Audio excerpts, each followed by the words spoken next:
Hola, hoy vamos a ver la segunda parte del capítulo 4 que tiene que ver con juegos en forma secuencial pero con información imperfecta.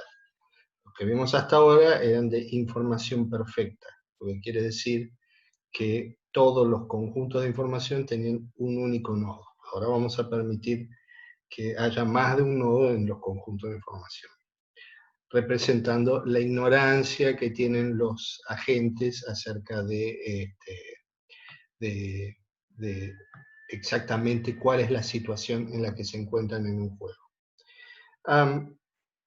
Habíamos visto que en los juegos de información perfecta una forma de encontrar equilibrios de Nash era aplicando el algoritmo de backward induction. Aquí, en el caso de los juegos de información imperfecta, backward induction se complica. Por ejemplo, si nosotros considerásemos un juego, digamos, donde mueve el jugador 1, habilita yendo a izquierda o derecha al jugador 2, y el jugador 2 no sabe qué hizo el jugador 1, entonces no sabe si está en este nodo o en este nodo del árbol, y acá termina el juego.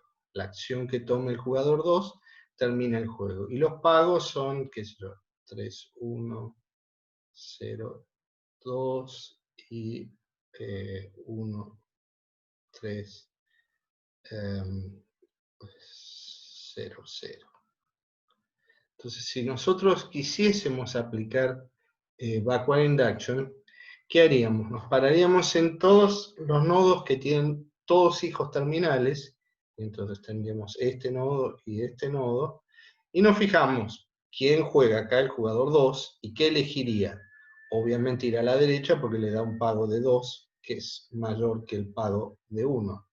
Mientras que si está acá, iría a la izquierda porque le da un pago de 3 en vez de 0. Pero el problema es que el jugador 2 no sabe si está acá o acá, entonces, y tiene que tomar una decisión. Y por lo tanto, backward induction no nos sirve para decidir qué es lo que debería hacer, para darnos una solución del juego. Afortunadamente, un teórico de juegos alemán, Reinhard Selten, en los años 60, se le ocurrió una forma de seguir aprovechando la idea detrás de backward induction, es decir, la idea de ir de pedacitos del árbol hacia arriba, para definir un nuevo tipo de solución que llamó perfección en subjuegos. Para eso primero definió la noción de subjuego, donde simplemente lo que tenemos que tomar en un árbol es un subjuego está definido por una rama del árbol original. Acuérdense que una rama tenía un nodo que se convertía en la nueva raíz y sus descendientes. El tema es que los conjuntos de información en la rama que elegimos para el subjuego tiene que coincidir con, con los conjuntos de información del juego original. Y no puede, esto es importante, incluir nodos que estén fuera de la rama. Y dice que los pagos de los nodos terminales en la rama son exactamente los mismos pagos que en el juego original. Entonces vamos a ver en un ejemplo esto. Supongan que tienen este juego, el juego de la izquierda, y vamos a buscarle los subjuegos. Hay un subjuego siempre que está presente, que es el juego original. A eso se lo llama el subjuego trivial, porque, digamos, siempre existe. Pero acá hemos marcado otros dos subjuegos. Uno que empieza en B, fíjense que tiene a B y todos sus descendientes, y los pagos son exactamente los mismos que en el árbol original, y los conjuntos de información son los mismos sobre los nodos que están contenidos acá. Que tenemos acá este conjunto de información. Y el otro subjuego es este, el que empieza en A y termina inmediatamente, y otra vez vemos que los pagos son los mismos que en el juego original, y el único conjunto de información que hay es el nodo único A. Ahora bien, ustedes podrían decir, bueno, ¿y qué tal si yo eligiese, qué sé yo, tratase de decir, bueno, este subjuego, ¿sí?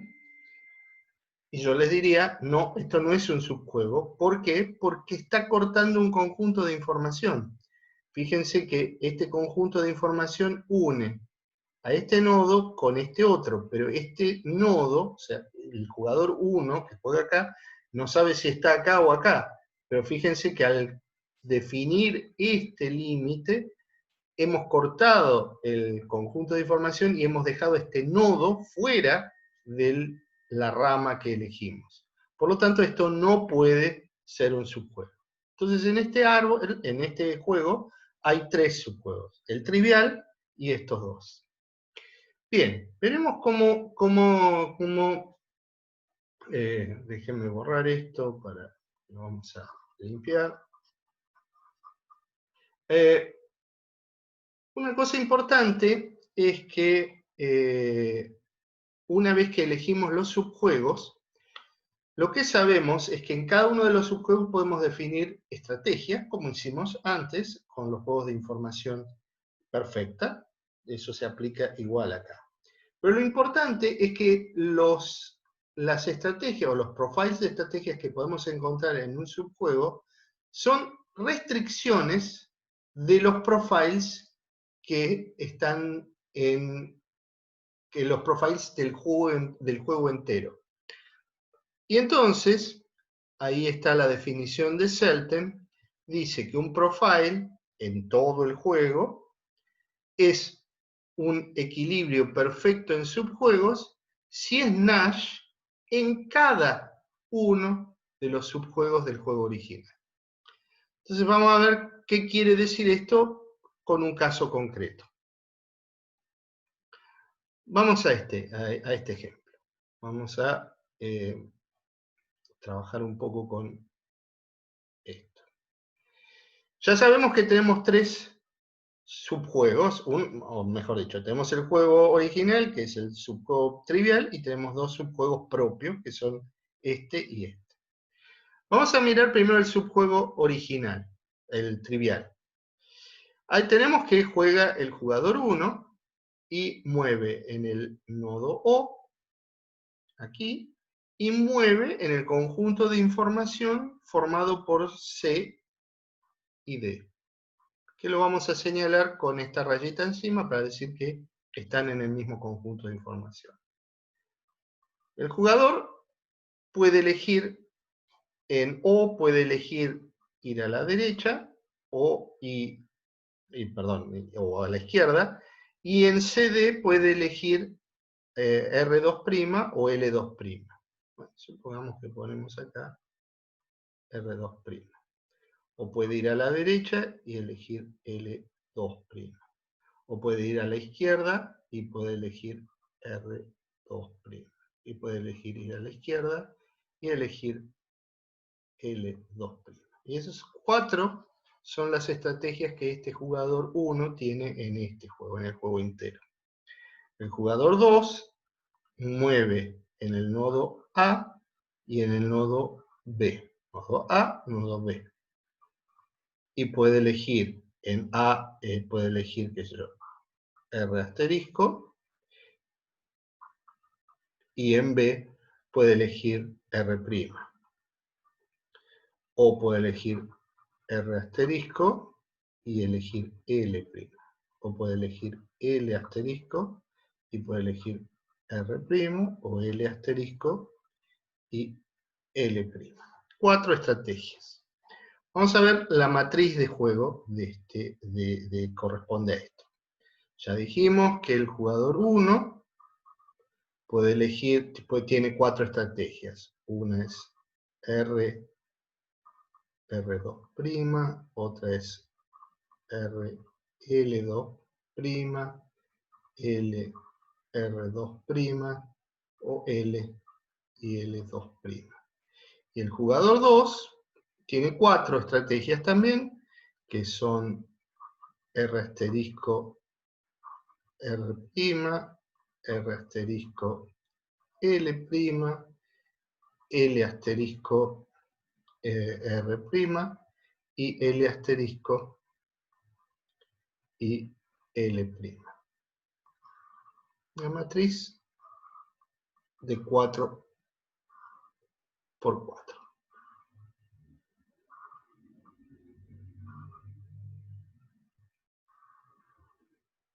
Y vamos a cargar los pagos.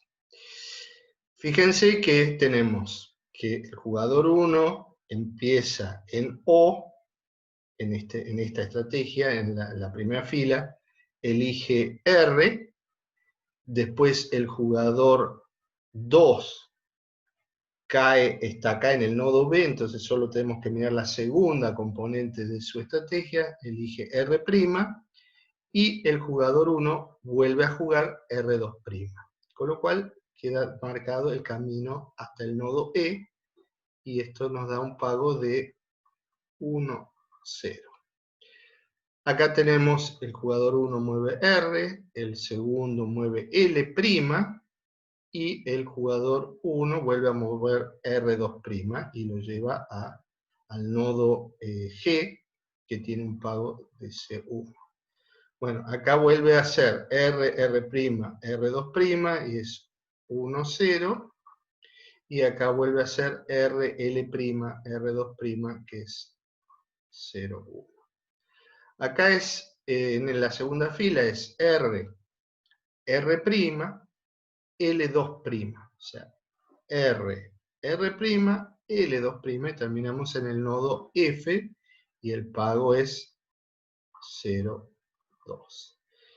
R, L', L2', R, L', L2', nos da un pago de 2, 2, el nodo H.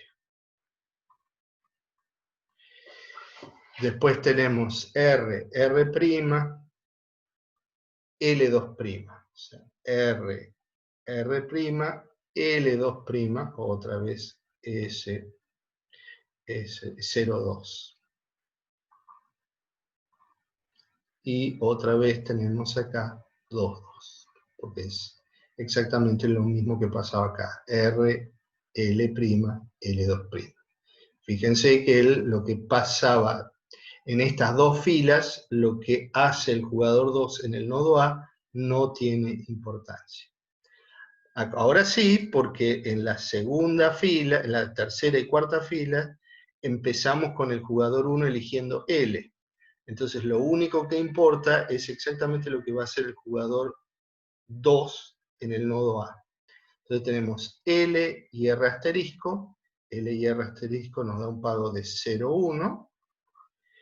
L y otra vez R asterisco, otra vez el pago de 0, 1. L y L asterisco, y ahora vamos a tener el pago 1, 1 del nodo N. L y L asterisco, 1, 1. Y acá tenemos otra vez L y R asterisco, 0, 1. L y R asterisco, 0, 1. Y L asterisco, 1, 1. Lo mismo que acá. Bien, entonces ahora podemos encontrar los equilibrios de Nash de este juego, ¿no? Un poco diferenciado. Vamos a ver. Vamos primero por fila. Obviamente, el jugador 2 en esta fila prefiere ir a las casillas que tienen valor 1 para él, pago 1 para él, en vez de las que tienen pago 0. O sea que tenemos flechas que vienen así y flechas que vienen así. En la segunda fila, todos son indiferentes para el jugador 2, porque siempre en todos ellos obtiene 2. En la tercera, fíjense que también es indiferente a todos, porque todos, en todas las casillas de esta fila, él obtiene 1, y lo mismo es cierto con esta fila. Ahora vamos por columnas, es el jugador 1. El jugador 1 obviamente prefiere obtener 1 que 0, que es lo que obtiene en toda esta columna, salvo acá. Acá, en esta columna, obviamente 2 es mejor que 0. En esta columna tenemos que 0 es peor que cualquiera de las otras alternativas. Entonces tenemos una flecha para arriba, una flecha para abajo y una flecha con 2 cabezas acá. ¿Sí? Y acá tenemos otra vez una flecha que va a la casilla que tiene 2, mientras todas las demás tienen o 0 o 1. Entonces vamos a marcar las casillas a donde tenemos flechas todas entrantes. Tenemos esta otra, y tenemos estas dos.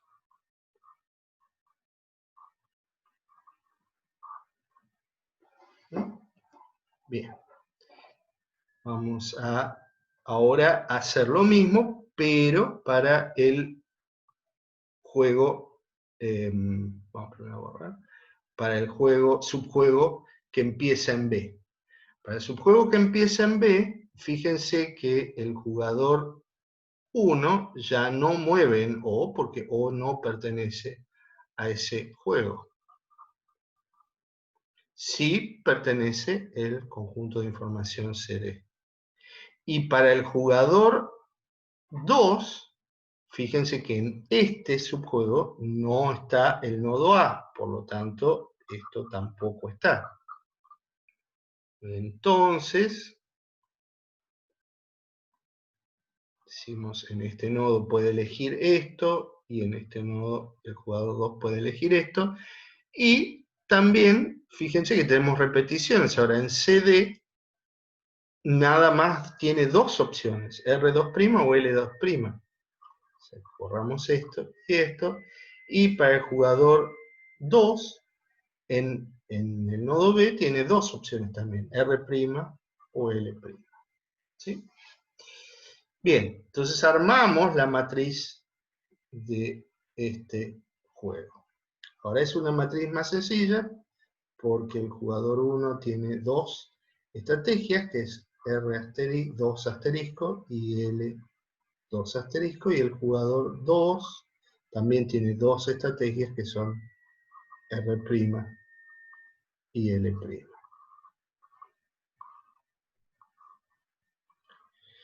Si, fíjense que si el jugador 2 elige R', que estamos en esta columna, y el 1 elige R2', terminamos en el nodo E y el pago es 1, 0. Si este elige R', el 2 elige R', y el jugador 1 elige L2', terminamos en F y el pago es 0, 2. Si el jugador 2 elige L', y el jugador 1 elige R2', terminamos en G y el pago es 0, 1. Y finalmente, si el jugador 2 elige L' y el jugador 1 elige L2', terminamos en H y el pago es 2, 2. Hacemos otra vez, buscamos el equilibrio de Nash. Vamos a ver que en esta fila claramente el jugador 2 le conviene ir a esta casilla. En cambio al jugador 2 acá es indiferente porque obtiene 2 en ambos casillas. Sin embargo acá el jugador 1 le conviene ir para arriba y acá para abajo porque 0 es peor que 2. Y otra vez podemos marcar las casillas donde todas las flechas entran, que son los equilibrios de Nash. Y acá hay un único equilibrio de Nash. ¿Sí? Bien. Y finalmente tenemos el subjuego que empieza en A. Y fíjense que en ese subjuego solo mueve el jugador 2. Pero lo hace en el nodo A y sus acciones posibles son R asterisco o L asterisco. Y esto lo podemos representar de esta manera como una única fila, indicando que el jugador 1 no tiene ninguna opción, no tiene alternativas, no puede elegir nada. Y el jugador 2 sí puede elegir entre R asterisco y L asterisco. Si elige R asterisco obtiene 0, 1, y si elige L asterisco obtiene 1, 1. Y si volvemos a buscar los equilibrios de Nash, vemos que acá el jugador 2, que es el único que puede elegir, es indiferente entre los dos porque obtiene siempre 1. Y por lo tanto, los equilibrios de Nash son 2. Este y este, donde las flechas entran. ¿Mm? Bien, entonces ahora podemos proceder a elegir o marcar los equilibrios perfectos en subjuegos. Acuérdense que decíamos que un equilibrio era perfecto en subjuego si su restricción a los subjuegos, un equilibrio Nash es perfecto en subjuegos si su restricción a los subjuegos también es un equilibrio de Nash. Veamos. Sabemos que en cualquiera de los equilibrios del juego entero tenemos que el jugador 1 elige en O elige en CD y el jugador 2 elige en A y elige en B. ¿Sí? Entonces el jugador 1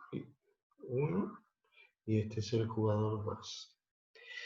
Vamos a transcribir los 4 equilibrios de Nash que tenemos del juego entero. Entonces, empecemos con este y tenemos que el jugador 1 elige R acá, L2, 2', y el jugador 2 elige R asterisco y L'. Pongamos este otro equilibrio. Tenemos RL2' otra vez. Y el jugador 2 acá elige L asterisco, L'. Después tenemos estos dos equilibrios. Este nos da que el jugador 1 elige L2' y el jugador 2 elige L asterisco R'.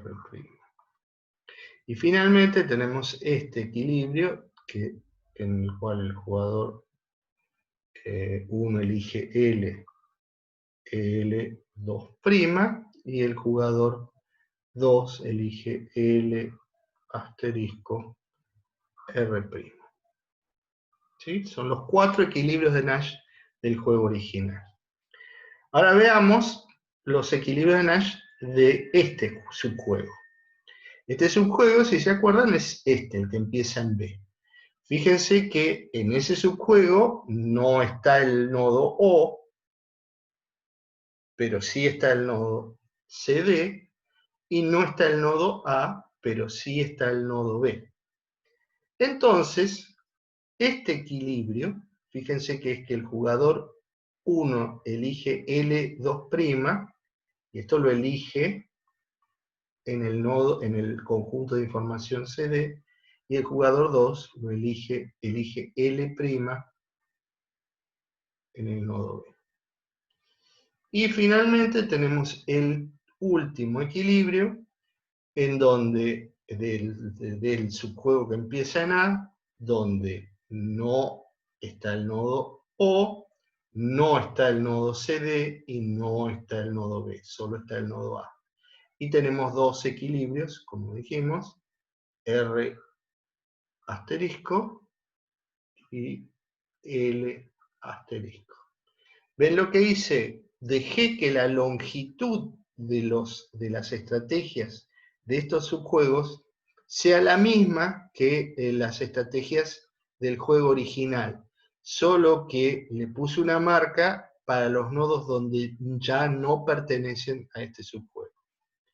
Y lo que me dice la noción de perfección en subjuegos es que cualquiera de estos equilibrios del juego original tiene que, para que sea perfecto en subjuegos, tiene que coincidir con los equilibrios de los subjuegos.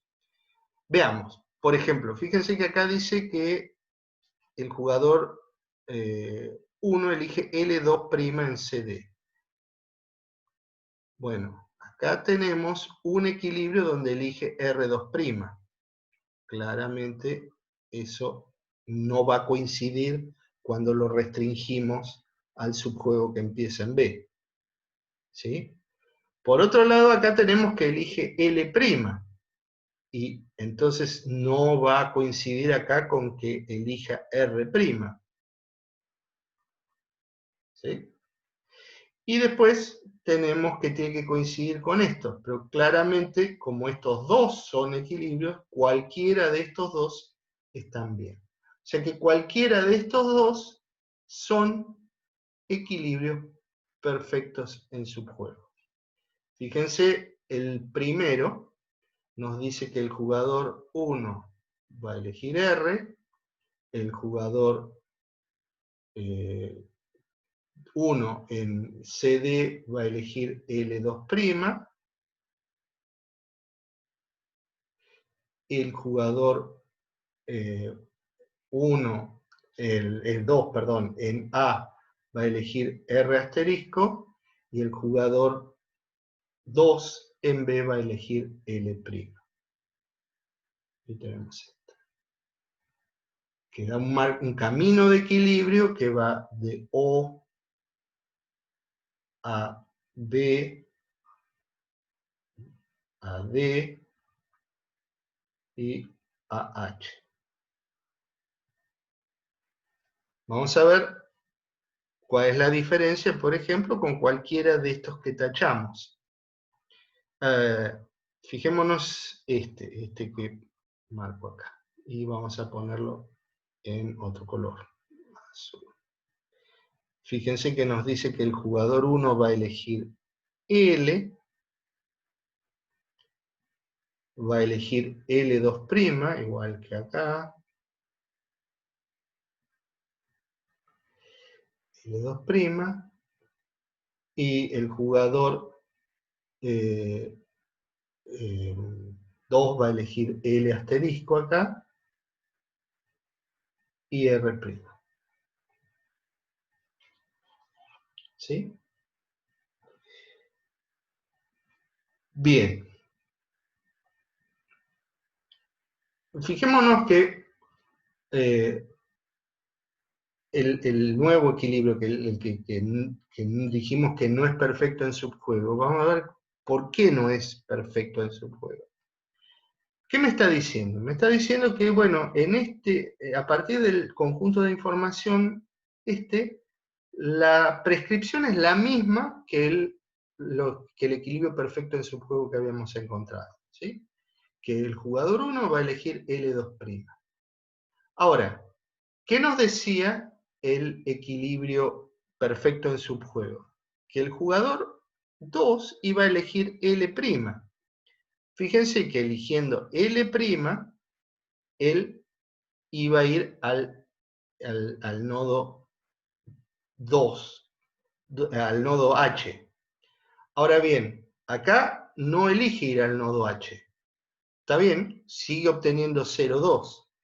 Pero realmente, si ustedes miran, entonces la respuesta del jugador 1 a esto es: me voy para abajo. Pero si se va para abajo, obtiene 1, mientras que yendo para la derecha hubiera obtenido 2.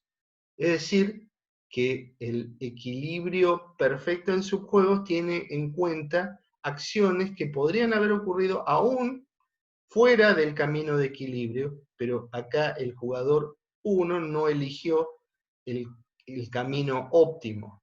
eligió ir de O a A y de ahí a N, ¿sí? Lo que dice la noción que nosotros tenemos de equilibrio perfecto en subjuegos es lo mismo, o trata de capturar la misma idea del backward induction, que aún fuera del camino de equilibrio había que hacer elecciones óptimas, ¿sí? Acá dice que va a haber, que con los equilibrios que encontramos iba a haber dos caminos. Uno el que marcamos con el equilibrio perfecto en subjuegos, y el otro que marcamos con el que habíamos dicho que no era perfecto en subjuegos. Entonces, obviamente, lo que nos dice que argumenta acá que este equilibrio está soportado por un equilibrio de Nash, como vimos antes, pero que el profile de estrategias que lleva a ese camino no es un equilibrio perfecto en subjuego. Restringido a la rama que empieza en B, nos da algo que no es un equilibrio de Nash en el subjuego que no se juega, ¿sí? ¿Sí? Fíjense que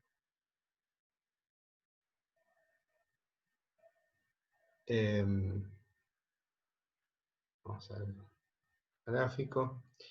Fíjense que en el subjuego, o sea, nos da un camino de equilibrio, ¿no? En azul. Pero en este juego, fíjense que esto nos estaría diciendo que en el subjuego que empieza en B, el jugador 1 elige R, el jugador 2 elige R' y el jugador 1 elige L2'. O sea que tendríamos L2', R'. Sería el equilibrio de Nash. El equilibrio de Nash, o sí, que obtenemos acá. Pero fíjense que no es este, ¿sí? Que este es L2', L', ¿sí? Que esto es distinto de L2', L', y este es equilibrio de Nash. Y este no es equilibrio de Nash. Y dijimos que las restricciones a los subjuegos tienen que ser equilibrios de Nash. Bien, vamos a ver ahora un ejemplo donde podemos usar estas nociones.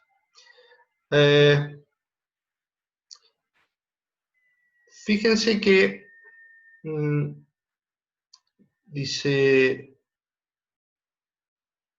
acá que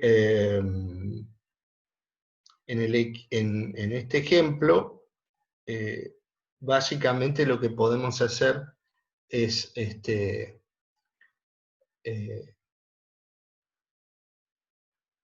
vamos a este ejemplo, que no es otra cosa que el mismo que teníamos.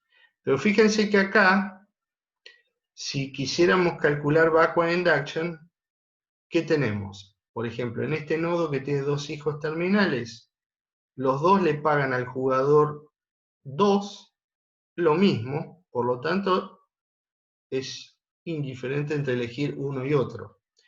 Pero acá, fíjense que aunque hay un conjunto de información, y a diferencia del ejemplito que les había puesto al principio, hoy, el jugador 1, ¿sí?, no obtiene un resultado mejor.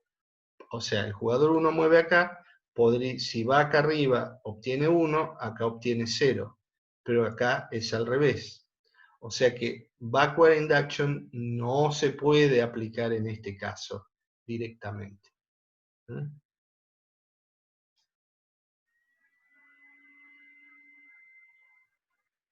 Pero lo que sí hicimos fue, a diferencia de Backward Induction, es encontrar un equilibrio en este juego. Y habíamos encontrado que el equilibrio era L2', L'.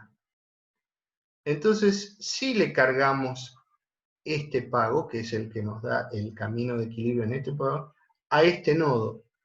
Y ahí sí usamos Backward Induction porque el jugador 1 elige entre ir al nodo B y asegurarse un pago de 2 versus ir a cualquiera de estos, al A, y obtener cuanto mucho 1. O sea que el resultado es este. ¿Sí?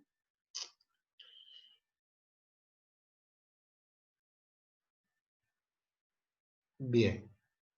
Una observación importante es que no todo juego tiene subjuegos propios. Fíjense que en este ejemplo tenemos, bueno, el subjuego trivial, que es el juego original, pero ahora si, por ejemplo, nosotros dijéramos, bueno, quiero marcar un subjuego que empiece en este nodo.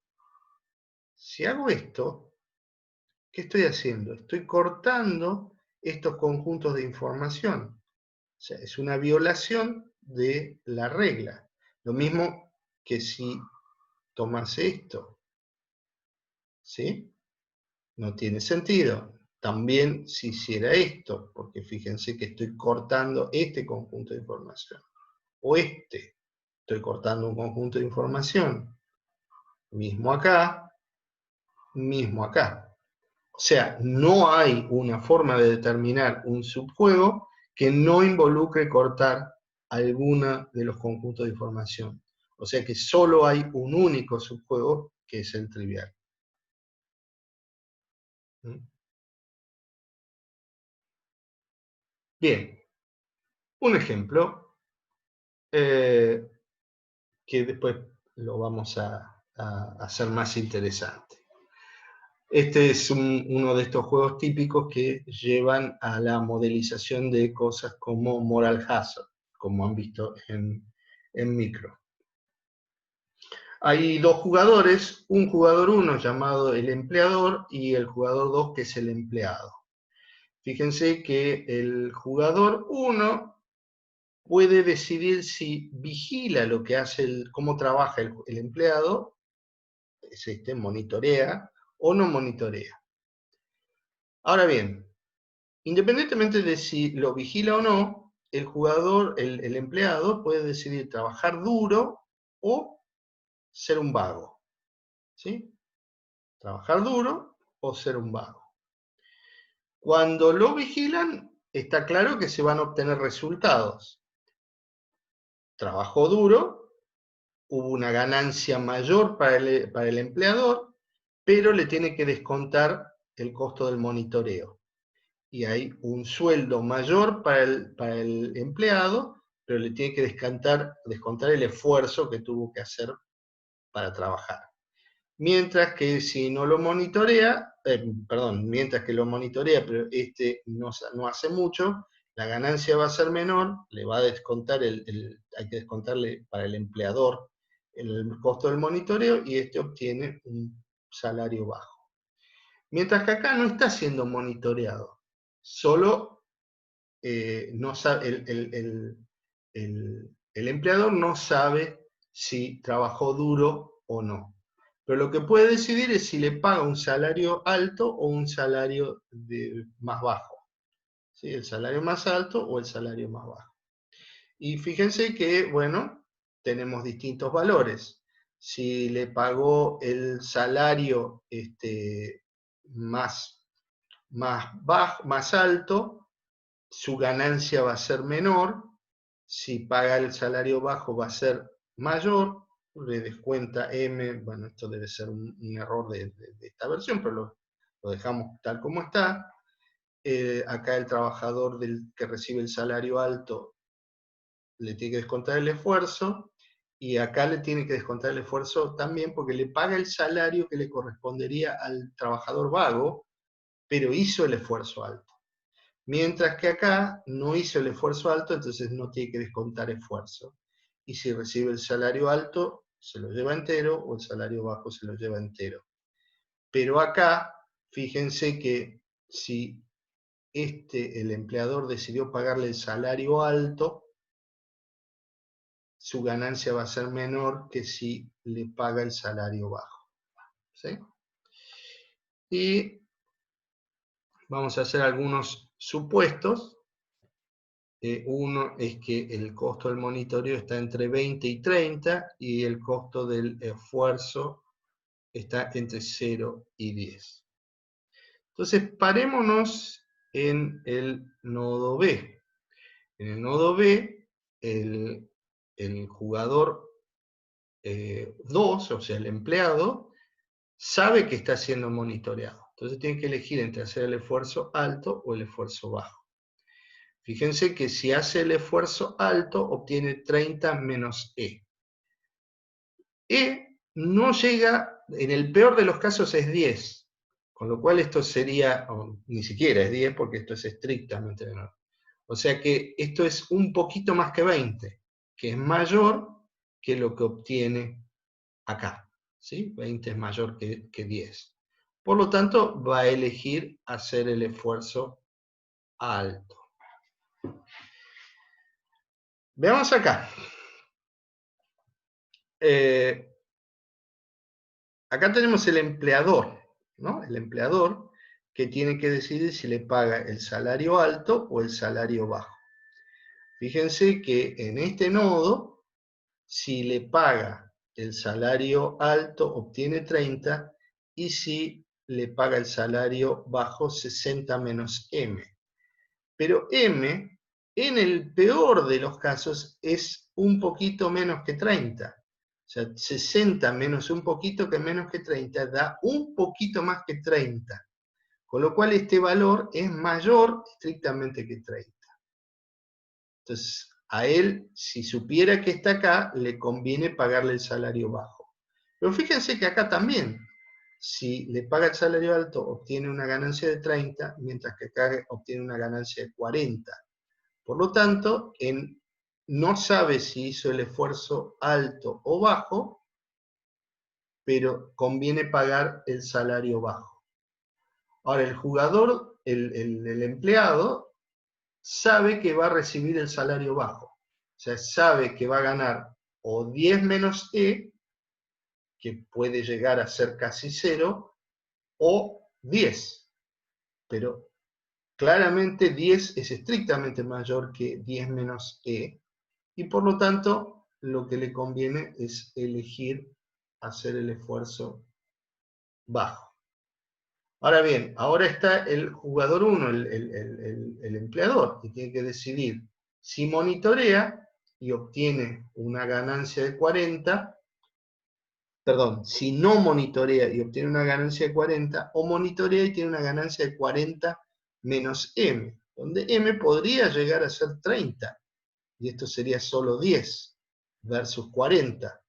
Claramente lo que le conviene es no monitorear. ¿Sí? Entonces el equilibrio perfecto en subjuegos, fíjense que el jugador 1 elige en R y en el conjunto de información EF.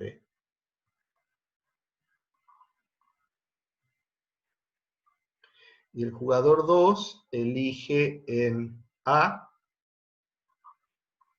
y en B.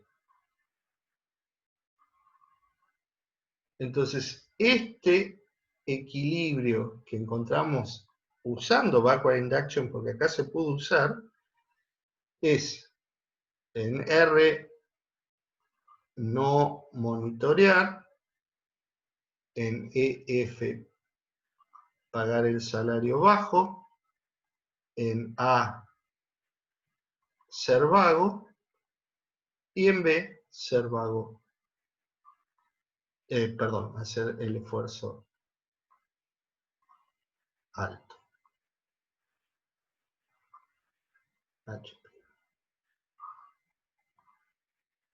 Y este es el equilibrio perfecto en subjuegos que obtenemos acá, ¿sí? Miren acá, no monitorear, pagar el salario bajo, ser vago y hacer el esfuerzo alto si está siendo vigilado. Ahora bien, dice que si ustedes hacen el mismo ejercicio que hicimos antes de escribir esto como un juego donde el jugador 1 tiene 4 estrategias y el jugador 2 tiene 4 estrategias, van a encontrar que uno de los equilibrios de Nash, verifíquenlo, es monitorear en el nodo original, el nodo raíz, pagar el salario alto arriba, hacer el esfuerzo alto y hacer el esfuerzo alto en cualquiera de las dos circunstancias. Pero esto no es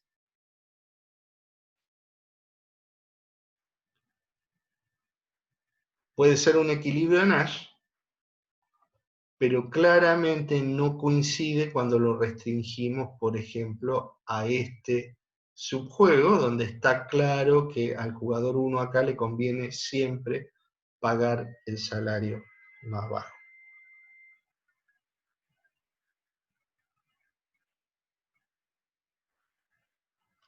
Bien, acá dejamos porque el próximo ejemplo es un ejemplo que vale la pena discutir en sí mismo.